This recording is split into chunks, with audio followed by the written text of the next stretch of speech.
Hello प्यारे बच्चों, कैसे हो आप सभी।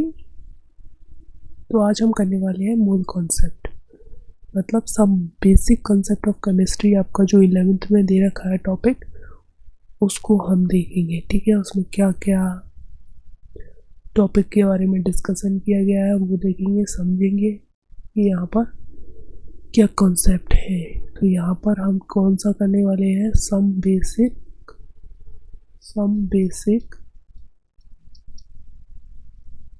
Concept of chemistry. इसे शॉर्ट में हम मोल कॉन्सेप्ट भी बोल देते हैं, कॉन्सेप्ट ऑफ केमिस्ट्री। ठीक है, some basic concept of chemistry जो है हम यहाँ पर देखेंगे। इसमें क्या क्या कॉन्सेप्ट्स जो है इन्होंने यूज़ करे हैं एनसीईआरटी में। तो देखो, सबसे पहले यहाँ पर मोल की बात की है, तो हम मोल के बारे में ही बात कर लेते हैं। तो फिर चलो शुरुआती से अपना चैप्टर जो है वो स्टार्ट करते हैं। तो सबसे पहले आप बताओ, मैटर क्या होता है। मैटर, यहाँ पर एनसीईआरटी में मैटर के बारे में जो इंफॉर्मेशन दी है, व्हाट इज मैटर। मैटर क्या है।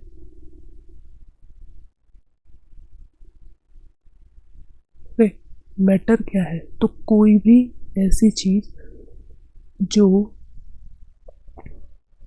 स्पेस घेरती हो और उसमें क्या हो, मास हो। मैटर क्या है, मैटर एनीथिंग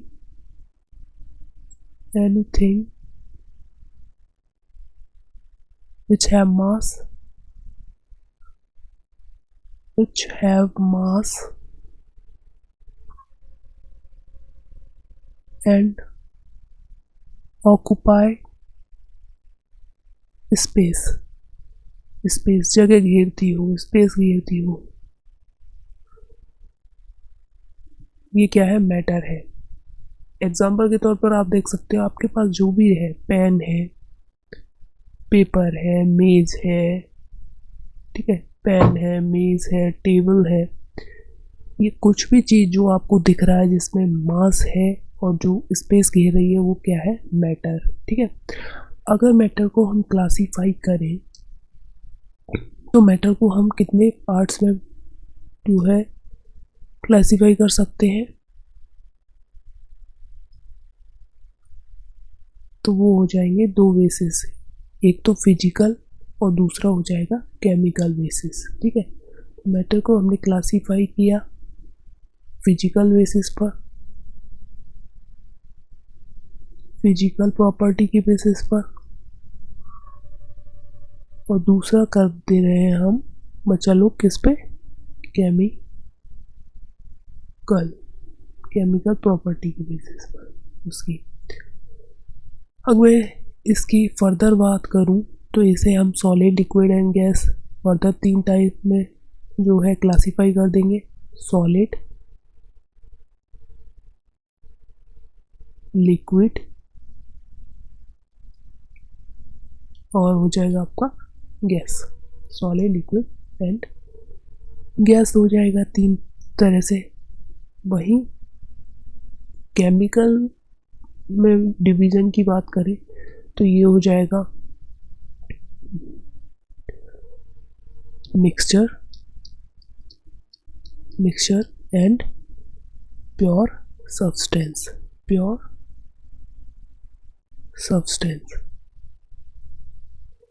क्लियर करते चलना है कि मैटर क्या है, एनीथिंग जो स्पेस घेरती हो और जिसमें मास हो।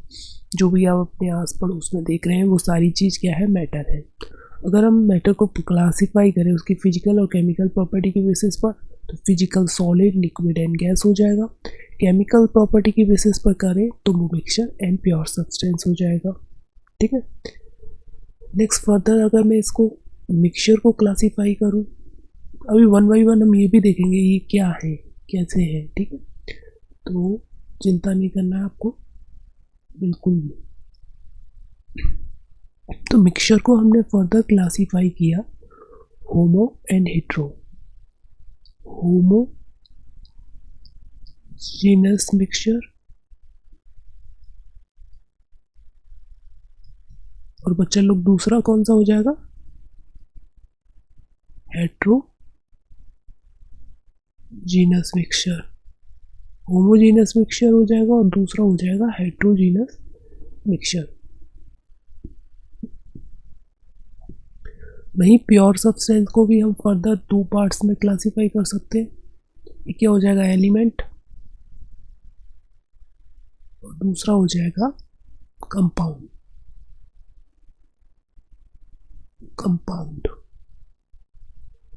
ठीक है, तो एलिमेंट हो जाएगा और ये हो जाएगा का कंपाउंड।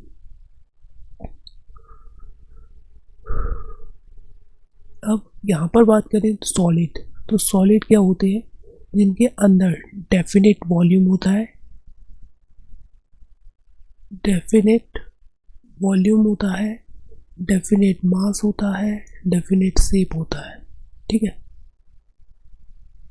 वही लिक्विड क्या होंगे, इसमें डेफिनेट वॉल्यूम तो होगा, वॉल्यूम डेफिनेट होगा, लेकिन यहाँ पर जो शेप होगी वो क्या होगी, डेफिनेट नहीं होगी, क्योंकि जिस तरह के बर्तन में हम डालेंगे वैसा ही शेप जो है ये ले लेगा लिक्विड, तो इसका डेफिनेट शेप नहीं होगा। वहीं गैसेस में बात करें तो वॉल्यूम भी डेफिनेट नहीं होगा इनका, और यहाँ पर इनकी शेप भी डेफिनेट नहीं होगी। ठीक है, तो यहाँ पर इनका वॉल्यूम भी एक जैसा नहीं रहेगा और इनका जो है शेप भी क्या है, एक जैसा नहीं रहने वाला है। किनके लिए, गैसेस के लिए, तो इनका जो शेप है वो भी सेम नहीं रहेगा। अब पैकिंग की बात करें, सॉलिड,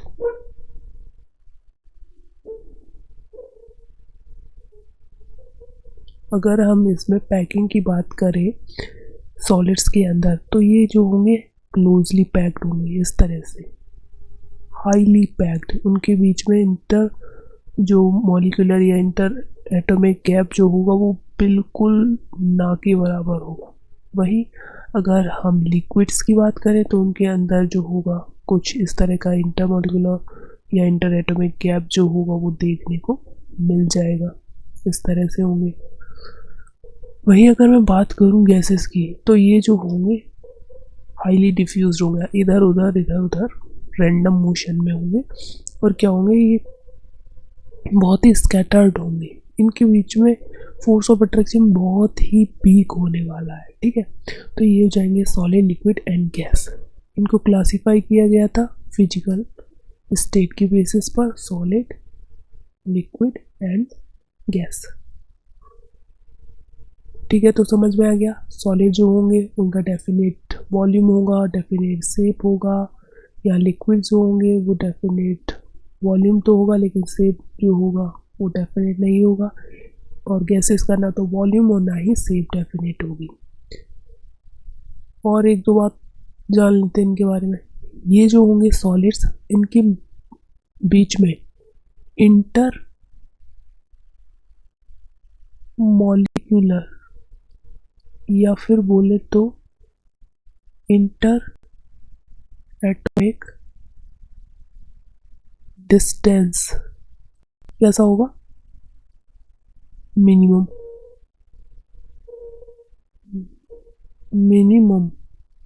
ठीक है, वहीं इनके यहाँ पर जो होगा लिक्विड्स के यहाँ पर क्या होगा कि ये थोड़ा सा ज़्यादा होगा इनसे, और इनसे यहाँ पर गैप जो होगा मैक्सिमम रहेगा गैसेस के अंदर, यहाँ थोड़ा बढ़ेगा और यहाँ पर जो होगा ये बहुत ही ज़्यादा इंक्रीज कर जाएगा।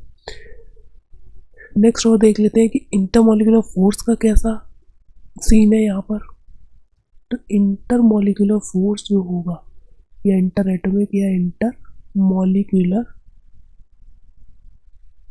फोर्स ऑफ अट्रैक्शन जो होगा, फोर्स ऑफ अट्रैक्शन यहाँ पर कैसा रहने वाला है, मैक्सिमम होगा। डिस्टेंस कम है, फोर्स ऑफ अट्रैक्शन जो होगा मैक्सिमम होगा, इसमें कम होगा और इसमें और भी कम होता चला जाएगा। ठीक है, इसमें कम होगा और भी कम होता चला जाएगा। ठीक है, अब हम बात करते हैं होमोजीनियस मिक्सचर। होमोजीनियस मिक्सचर जो है वो क्या है, तो देखिए, होमो और हेट्रो। होमो का मतलब है इसके अंदर ऑल कंपोनेंट्स जो भी होंगे इसके मिक्सचर के, वो कैसे होंगे, सेम कंपोजिशन रहेगा। ठीक है, होमो का मतलब होता है सेम कंपोजिशन, सेम टाइप का जो होगा। ये बोले तो डिफ्रेंशिएट नहीं कर पाएंगे। और हेट्रो में क्या होगा, डिफरेंट होगा, कंपोजिशन जो होगा डिफरेंट होगा। अब एलिमेंट और प्योर सब्सटेंस के बारे में बात कर लेते हैं कि जो एलिमेंट होगा वो क्या होगा। एलिमेंट जो होगा वो एक तरह की, ओनली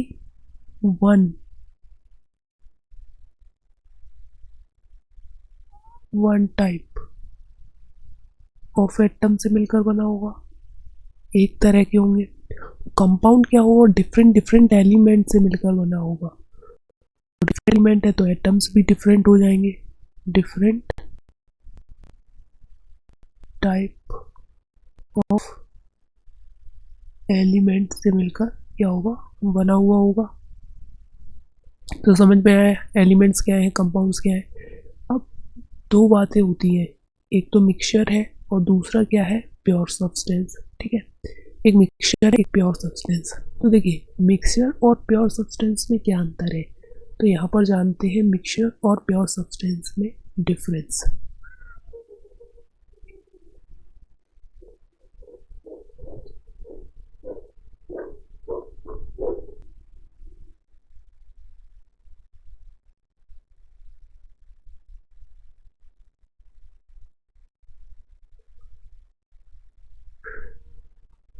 ठीक है, तो मिक्सचर और प्योर सब्सटेंस के अंदर हम क्या देख रहे हैं, डिफरेंस, कि इसमें जो है डिफरेंस क्या है। तो यहाँ पर देखो, एक मैंने रखा है एक तरफ मिक्सचर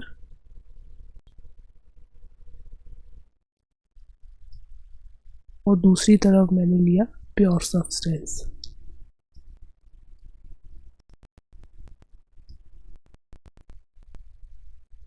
तो देखिए बच्चा लोग, जो मिक्सचर होता है उसमें हम उसके कंपोनेंट्स को किसी भी रेशियो में डाल सकते हैं, एनी रेशियो में। तो जो मिक्सचर होगा इसके अंदर composition of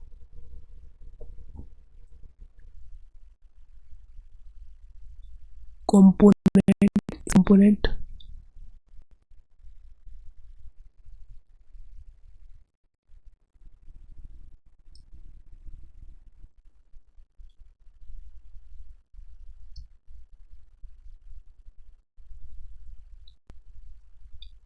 components in any ratio, किसी भी रेशियो में हो सकता है। कंपोजिशन ऑफ द कंपोनेंट किसी भी रेशियो में हो सकता है। लेकिन जो प्योर सब्सटेंस होते हैं, प्योर सब्सटेंस में जो कंपोनेंट्स होते हैं, कंपोनेंट्स कंपोनेंट्स का जो कंपोजिशन होता है, components composition in fixed ratio होता है, इन फिक्स्ड रेशियो होता है। यहाँ पर फिक्स रेशियो और यहाँ पर किसी भी रेशियो में मिला दो। ठीक है, 1 किलो चीनी ले लो, 2 किलो पानी ले लो, मिला दो, मिक्सचर बन जाएगा। होमो ये हेट्रो बात तो मिक्सचर ही रहा वो। लेकिन प्योर सब्सटेंस जो है इनके अंदर क्या होगा, कंपोजिशन जो होगा वो एग्जैक्ट सेम रहेगा। कैसे, यहाँ पर देखो एग्जांपल के तौर पर, यहाँ पर शुगर कितना भी ले लो प्लस वाटर, होमो है तो मिक्सचर ही, किसी भी रेशियो में ले सकते हैं। ये जरूरी नहीं है एक ही शुगर लो और आधा लीटर ही वाटर लो। लेकिन यहाँ पर अगर मैं बात करूँ ग्लूकोज हो गया, ठीक है, ग्लूकोज, तो ग्लूकोज का फॉर्मूला जो होता है C6H12O6 होता है, C6H12O6 होता है। क्या होगा, 6 कार्बन लेने पड़ेंगे, 12 हाइड्रोजन एंड 6 ऑक्सीजन लेने पड़ेंगे। ये कॉम्पोजिशन यही रहने वाला है, कोई चेंज नहीं होगा, मतलब फिक्स रेशियो में है ये। दूसरी अगर मैं बात करूँ यहाँ पर, तो जो मिक्सचर होते हैं, मिक्सचर को क्या करते हैं, फिजिकल मेथड से सेपरेट कर सकते हैं। Mixture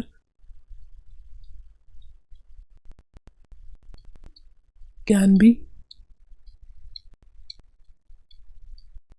separated by physical method. Physical method कौन कौन से हो सकते हैं, फिल्ट्रेशन हो सकता है,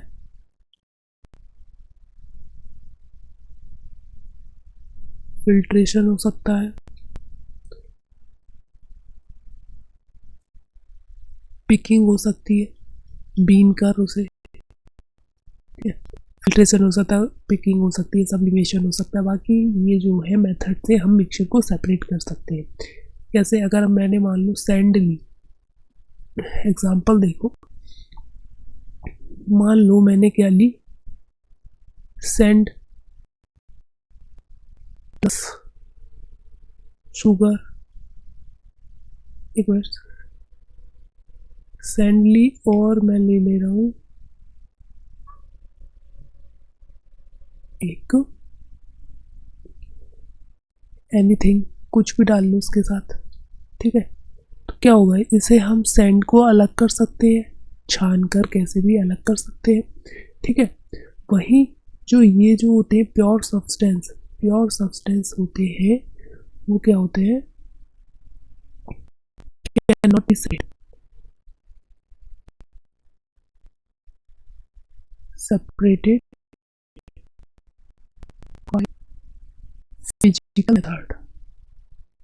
फिजिकल मेथड, इनको हम फिजिकल मेथड से सेपरेट नहीं कर सकते। तो आपको याद रखना है, ये इसका कॉम्पोजिशन फिक्स होता है प्योर सब्सटेंस का, इसे फिजिकल मेथड से सेपरेट नहीं कर सकते।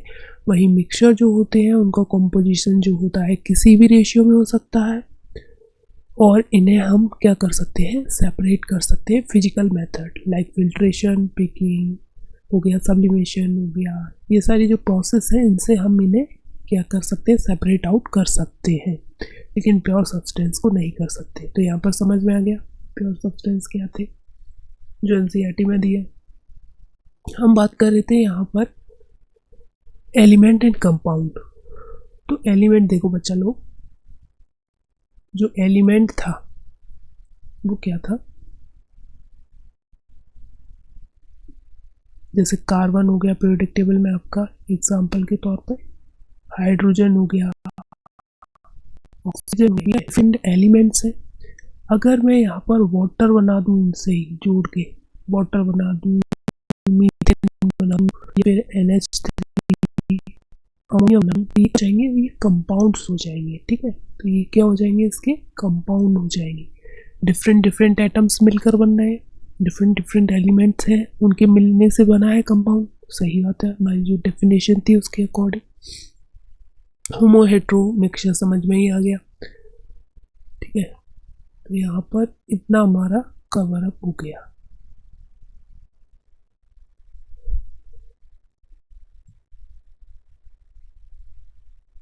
तो देखो अब तक तो ये हमने बेसिक पढ़ लिया कि हमारा ये जो था कोई भी सॉल्यूशन है, क्या है, मिक्सचर है, प्योर सब्सटेंस, एलिमेंट, कंपाउंड, ठीक। तो अब यहाँ पर बताओ, जो मैटर होता है कुछ भी जिससे और जिसमें मास हो, तो मैटर क्या होगा, डिफरेंट एटम्स और मॉलिक्यूल्स के कॉम्बिनेशन से बना होगा। तो हर एक चीज़ क्या होगी, एटम्स से मिलकर बनी होगी, या फिर होगी मॉलिक्यूल से, या फिर उससे मॉलिक्यूल होगा, ठीक। अब हम बात करते हैं कि जो मॉलिक्यूल्स हैं, एटम्स हैं, इनके नंबर के बारे में अगर बात करें हम बेटा लोग, तो यहाँ पर बच्चा लोग ये क्या हो जाएगा,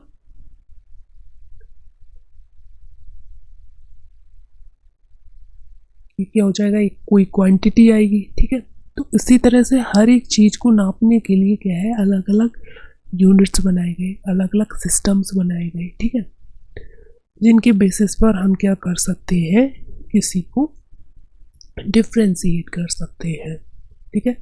तो यूनिट मेजरमेंट के लिए बनाए गए अलग अलग सिस्टम से, लेकिन एक जो सिस्टम था ऐसा ही सिस्टम, उसके अकॉर्डिंग 7 जो होती है वो क्या होती है, 7 फंडामेंटल क्वांटिटीज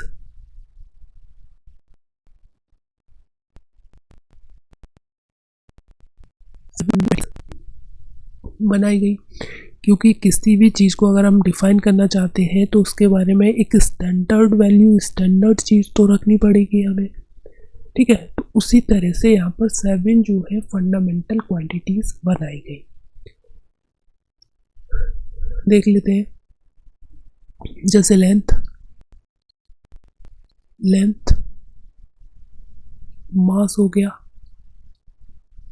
इलेक्ट्रिक करंट हो गया, इलेक्ट्रिक करंट हो जाएगा, मास हो जाएगा, temperature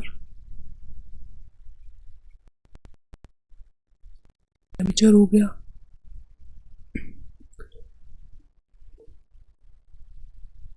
luminous intensity,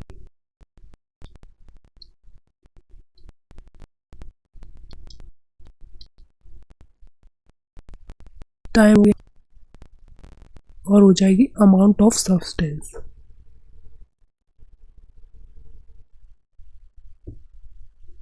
amount of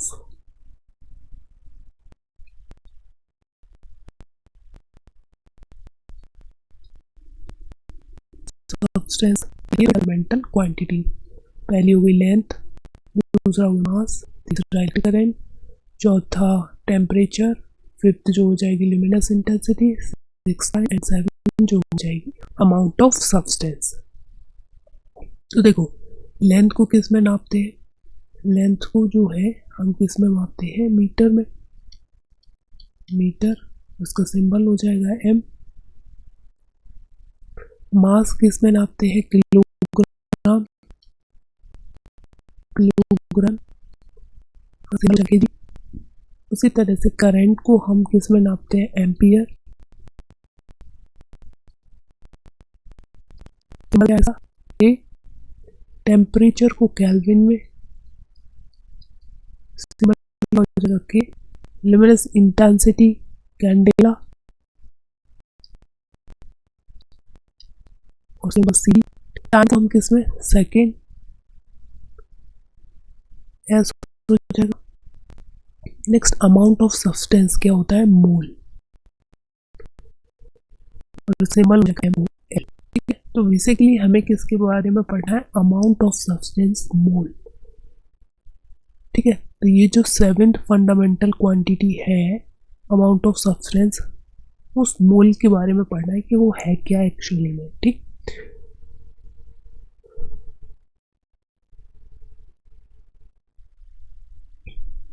तो देखो, मोल क्या है, किसी भी सब्सटेंस के अमाउंट को पता करने के लिए जो हमने यूज किया है वो ही है मोल, ओके। वो क्या है, मोल। अब देखिए, जैसे मैंने आपसे बोला बच्चा लोग, क्या बोला कि 1 डजन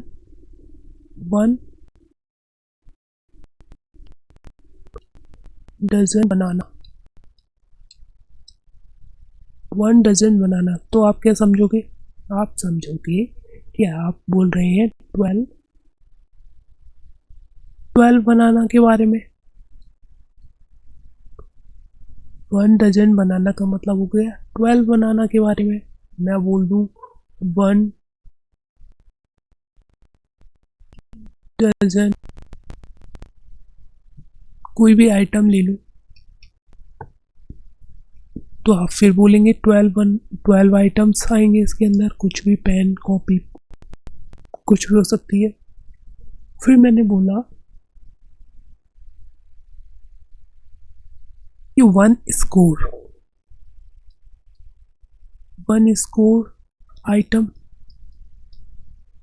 तो आपने क्या समझा कि 20 आइटम के बारे में, 20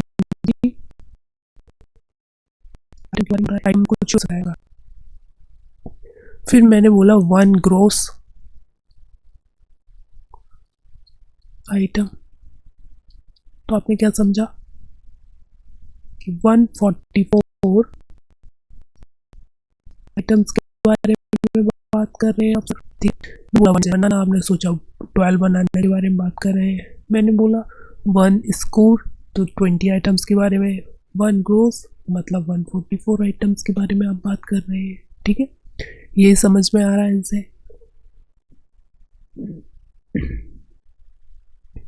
उसी तरह से बच्चा लोग, क्या होता है कि जो 1 मोल होता है वो भी क्या होता है, अमाउंट ऑफ सब्सटेंस है। ये अमाउंट ऑफ ही सब्सटेंस ही तो बता रहे हैं कि 12 है, इसमें 20 आइटम्स आ रहे हैं, इसके अंदर 144 आइटम्स आ रहे हैं। उसी तरह से अगर मैं बोल दूं 1 मोल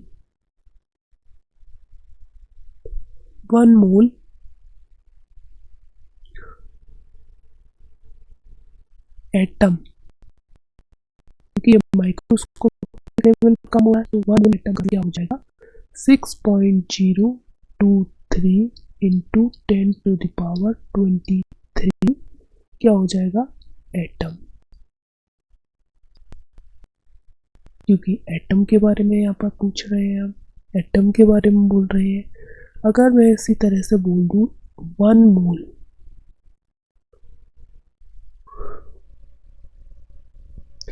एनीथिंग, कुछ भी ले लो, 1 मोल कार्बन, एटम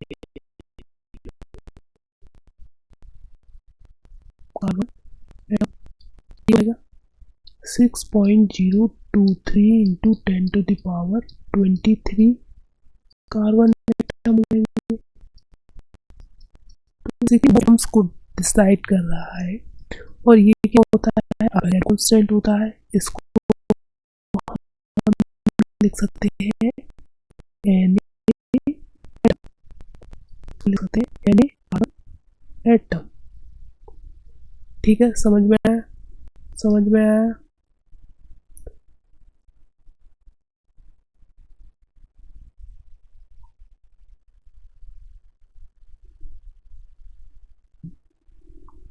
वही जो 1 मोल होता है, 1 मोल वो एन पार्टिकल्स के बराबर होता है। वही 1 मोल जो होता है सीपी एटीपी कंडीशन पे 22.4 लीटर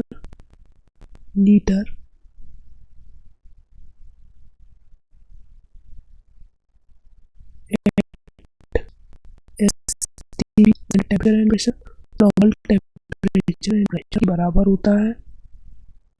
नेक्स्ट अगर बात करूँ मैं कि जो 1 मोल होगा वो किसके बराबर हो जाएगा, weight in gram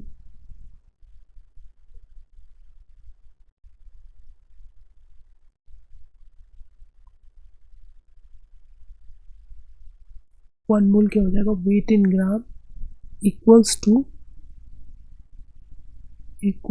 to molecular weight, molecular weight.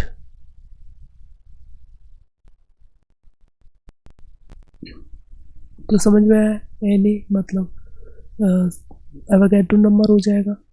तो इसे हम ऐसे 6.023 इंटू पार्टिकल।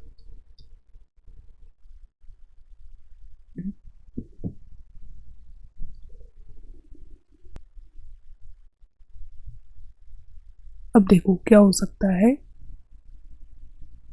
कि इस मोल को कैलकुलेट करने के कुछ ना कुछ फॉर्मूले होंगे, तो चलो उन फॉर्मूले को रिवाइज कर लेते हैं। ठीक है, तो 1 मोल जो होगा, 1 मोल नहीं, सॉरी, यहाँ पर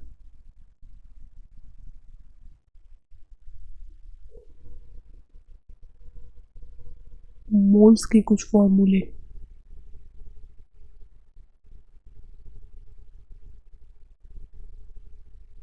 फॉर द कैलकुलेशन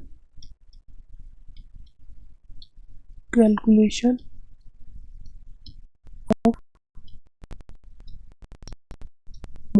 मोल के कैलकुलेशन के लिए कुछ हम यहाँ पर क्या लिख रहे हैं, फॉर्मूले लिख ले रहे हैं। ठीक है, अब देखो मोल का जो फॉर्मूला है वो क्या हो जाएगा, mole equals to number of molecules, यहाँ पर नंबर पार्टिकल्स जिसमें इलेक्ट्रॉन, प्रोटॉन, न्यूट्रॉन कुछ भी आ सकता है, अपॉन एन यहाँ पर क्या है, अवोगाड्रो नंबर है, और जिसकी वैल्यू कितनी होती है, बताया था 6.023 इंटू 10⁻23 एटम्स। अब तो एक और फॉर्मूला रिप्रेजेंट करेंगे, weight in gram upon molecular weight, weight in gram upon molecular weight, इससे भी हम मोल्स को कैलकुलेट कर सकते हैं। तो यहाँ पर हम देखें Wg का मतलब क्या है, wait in gram, wait in ग्राम, और Nw यहाँ पर क्या है, मॉलिक्यूलर वेट।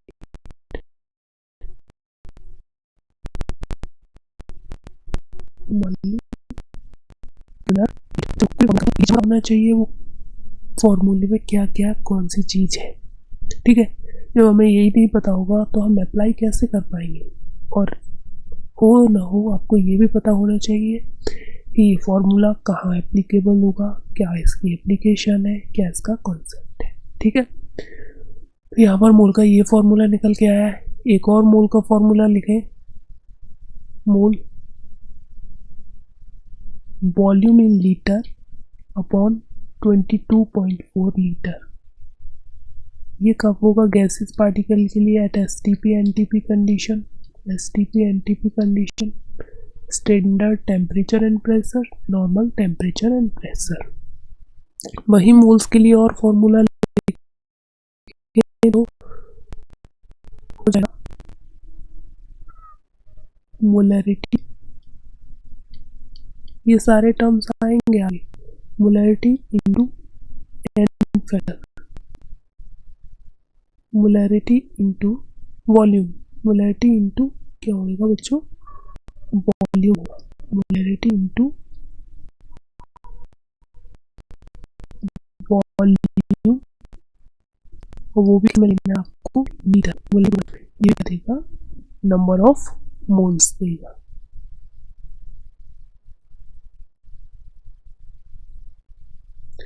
अगर मैं इक्विवेलेंट के टर्म में लिखूं, मोल का फॉर्मूला जो है, नंबर ऑफ मोल का formula in terms of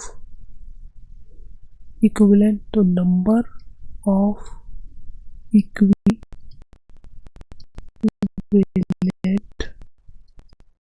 divided by n factor. जल्दी से कमेंट करके बताओ क्या होता है। बेसिकली अगर मैं एसिड की बात करूं तो एसिड में एन फैक्टर उसकी बेस होगी, और बेस जो होगा उसके अंदर उसकी एसिडिटी जितनी होगी वही उसका क्या है, एन फैक्टर। अगर कोई आयन है तो उस पर जितना चार्ज प्रेजेंट है वो उसका एन फैक्टर बन जाएगा। ठीक है, एन फैक्टर मतलब उसका बैलेंसी फैक्टर क्या है, तो यहाँ पर लिख लो, एन फैक्टर का मतलब है उसका वैलेंसी फैक्टर। n फैक्टर का मतलब बेसिकली क्या है, उसका बैलेंसिंग फैक्टर। ठीक है, तो यहाँ पर समझ में आया ये। और नंबर ऑफ एटम निकालना पूछ रहा है, अगर नंबर ऑफ एटम तो क्या हो जाएगा, नंबर ऑफ एटम्स क्या हो जाएंगे बच्चे लोग, नंबर ऑफ मॉलिक्यूल्स जितने दे रहे हैं इनटू एटॉमिसिटी। बताओ तो समझ में आया।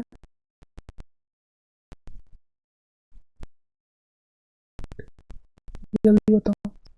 ठीक है, यहाँ पर चलो एटॉमिसिटी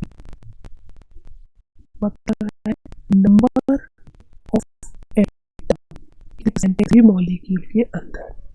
जैसे एग्जांपल अगर मैं लूँ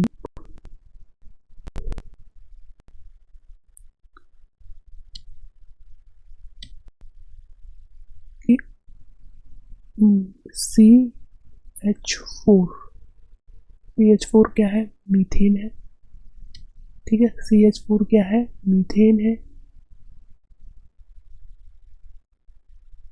इसके अंदर आपको बताना है इसकी एटॉमिसिटी क्या है। तो नंबर ऑफ एटम बताने, 4 इसके हो गए, 1 इसका हो गया, तो एटॉमिसिटी इसकी कितनी हो जाएगी, 5। ठीक है, इसकी एटॉमिसिटी कितनी हो जाएगी, 5 हो जाएगी। वही अगर मैंने बोला मेरे पास है NH3, इसके अंदर इसकी एटॉमिसिटी कितनी हो जाएगी, तो 3 ये है, 1 ये है, 4 हो जाएगा।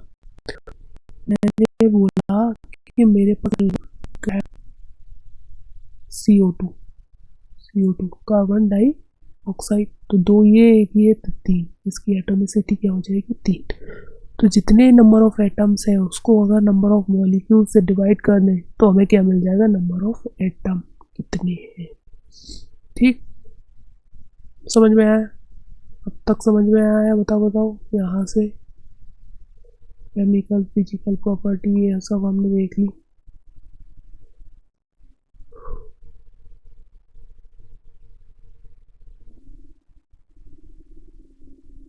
ठीक है, तो यहाँ पर एक क्वेश्चन बताओ, एक क्वेश्चन नहीं, यहाँ पर आप सब मुझे बताएंगे। यहाँ पर मैं एक क्वेश्चन दे रहा हूँ,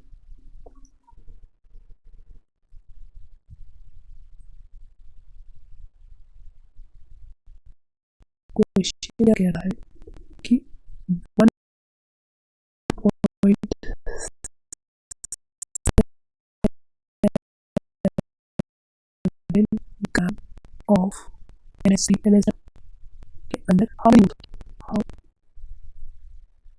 मैनी मोल्स प्रेजेंट है। तो मैंने अभी आपको बताया क्या होता है कि मोल्स को और ग्राम को वेट करता हुआ कोई फॉर्मूला है, number of moles equal to weight in gram upon molecular weight. तो यहाँ पर देखिए वेट इन ग्राम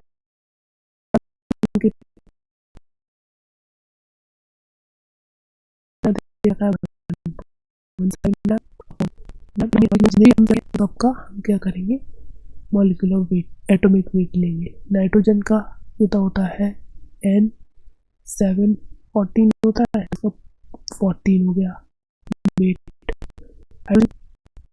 H1 होता है 3 हाइड्रोजन इंटू 1, तो इसका कितना हो गया 17। सिंपल है, 17। यहाँ से हम कैंसिल आउट करेंगे तो ये कितना हो जाएगा, 0.1 मोल ऑफ NH3। अमोनिया के कितने मोल हो गए, 0.1। वही एक और क्वेश्चन अगर मैं दूँ आपको, मैं बोला कि वॉल्यूम जो है 500 ml गिवन है, वॉल्यूम है 500 ml गिवन है एंड 0.1 मोलर HCl गिवन है, तो मुझे फाइंड कराने हैं मोल्स, फाइंड मोल्स। ठीक है, कितने मोल्स होंगे HCl के। तो देखो इससे रिलेट करता हुआ कोई फॉर्मूला याद आ रहा हो दिमाग में, सेटल दिमाग में कुछ तो यहाँ पर देखिए बच्चा लोग, मोल, मोल का एक फॉर्मूला पढ़ा, मोलैरिटी